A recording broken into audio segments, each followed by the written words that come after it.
बाजार जैसी मूंगफली की बर्फ़ी घर पर बनाएं बिल्कुल आसान और झटपट। इस वाली बाउल से मैंने 3 बाउल मूंगफली के दाने लिए हैं। मूंगफली के दानों को कढ़ाई में डाल करके धीमी आंच पर सेक लेंगे। मेज़रमेंट मैंने बाउल से रखा है। मेज़रमेंट के लिए आप कोई कप या फिर कटोरी को सेट कर लें। धीमी आंच पर हम मूंगफली को सेक लेंगे। मूंगफली के दाने सिक जाने के बाद इनका छिलका हटा करके देख लेंगे। छिलका आसानी से निकल रहा है, यानी कि मूंगफली के दाने सिक करके कंप्लीट है। धीमी आंच पर हमने मूंगफली के दानों को सेक करके कंप्लीट कर लिया है। मूंगफली के दानों को ठंडा कर लेंगे। ठंडा होने के बाद एक कपड़ा या फिर नैपकिन में डाल करके रब करते हुए छिलके हटा लेंगे, या फिर बर्तन में डाल करके हाथों से रगड़ करके छिलके हटा लेंगे। छिलके निकाल करके तार वाली झारी में डाल करके मूंगफली के दानों को निकाल लेंगे। बचे हुए छिलकों में से दाने देख करके दानों को अलग कर लेंगे। एक बार और मूंगफली के दानों को रगड़ करके तार वाली झारी से मूंगफली के दानों को अलग करके निकाल लेंगे। बचे हुए छिलकों को हटा देंगे।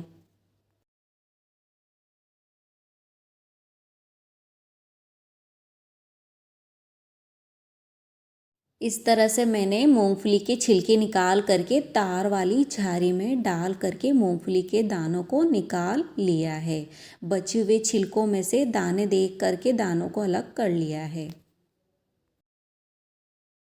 छिलके हटा करके मिक्सी के जार में डाल करके दरदरा पीस लेंगे। मूंगफली के दानों को मैंने मिक्सी के जार में डाल करके दरदरा पीस लिया है। अब हम चाशनी बना करके कंप्लीट करेंगे। उसके लिए मैंने गैस की फ्लेम को ऑन करके कढ़ाई रख उस वाली बाउल से मैंने नाप करके 1 बाउल पानी डाल दिया है। पानी गर्म होने के बाद मैंने 1.5 कटोरी शक्कर कढ़ाई में डाल दी है। रेगुलर पलटे से चाशनी बनने तक चलाते रहेंगे। एक तार की चाशनी बना लेंगे। गैस की फ्लेम को मीडियम टू हाई रखते हुए एक तार की चाशनी बना लेंगे। थोड़ी देर में चाशनी बनना शुरू हो गई है।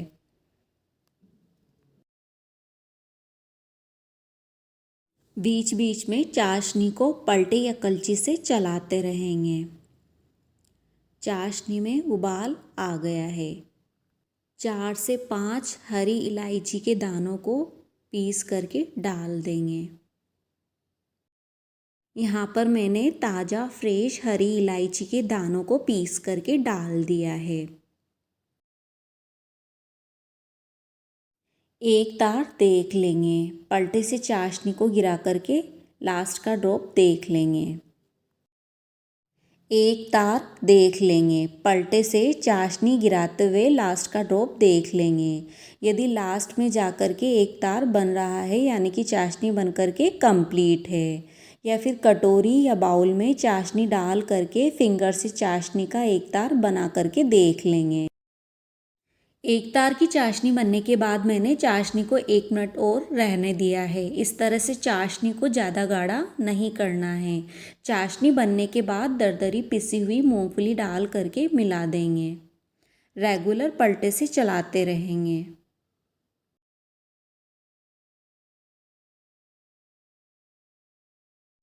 कढ़ाई छोड़ने तक रेगुलर पलटे से मिक्स करेंगे। थोड़ी देर में मूंगफली की मिठाई जमना शुरू हो गई है, कढ़ाई छोड़ने लग गई है। मिठाई को सॉफ्ट रखने के लिए मैंने 1 चम्मच घी डाल दिया है। घी डाल करके हम मिक्स करेंगे। जमने वाली कंसिस्टेंसी तक पलटे से रेगुलर चलाते रहेंगे।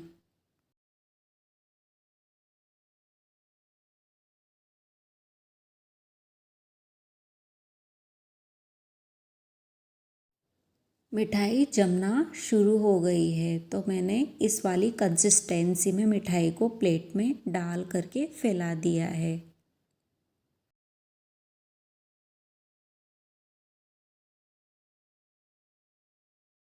ध्यान रहे, मिक्सचर गाढ़ा होने से पहले मिक्सचर को प्लेट में डाल करके फैला देना है। 4 से 5 मिनट बाद इस कंसिस्टेंसी में मैंने मिठाई को प्लेट में डाल करके फैला दिया है। प्लेट को मैंने ऑलरेडी घी से ग्रीस कर लिया था।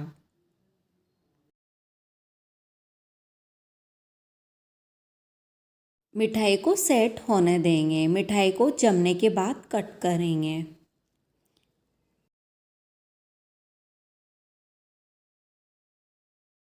1 से 2 घंटे बाद मिठाई जम करके कंप्लीट है, तो मैंने मिठाई को कट कर लिया है।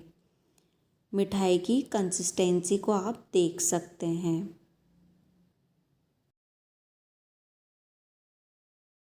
मूंगफली की बर्फ़ी बन करके कंप्लीट है। बर्फ़ी बहुत ही बढ़िया बनी है। मिठाई को कट करने के बाद मैंने एक खाली प्लेट में निकाल लिया है। मूंगफली की बर्फ़ी को कट करके साफ़ सुथरे एयर टाइट कंटेनर में भर करके कई दिनों तक स्टोर कर सकते हैं। बर्फ़ी ख़राब नहीं होती है। मूंगफली की बर्फ़ी के एक एक पीस को आप देख सकते हैं। बर्फ़ी बहुत ही सॉफ्ट मेल्ट इन माउथ बनी है। मूंगफली की बर्फ़ी को मैंने एक खाली प्लेट में निकालने के बाद एयर टाइट कंटेनर में भर करके रख दी है, ताकि मिठाई कई दिनों तक ख़राब ना हो। मूंगफली की बर्फ़ी को व्रत या फिर बिना व्रत, तीज त्यौहार या फिर चाय नाश्ते में जब भी मीठा खाने का मन करे बना करके खा सकते हैं।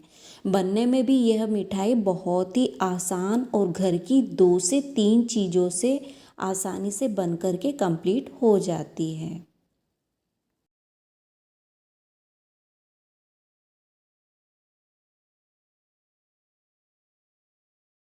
मूंगफली की स्वादिष्ट बर्फ़ी बनकर के कंप्लीट है। यदि बर्फ़ी की रेसिपी पसंद आई हो तो लाइक, शेयर और सब्सक्राइब करना, बेल आइकन को भी प्रेस करना, ताकि आने वाली नई वीडियो की नोटिफिकेशन आपको मिलती रहे।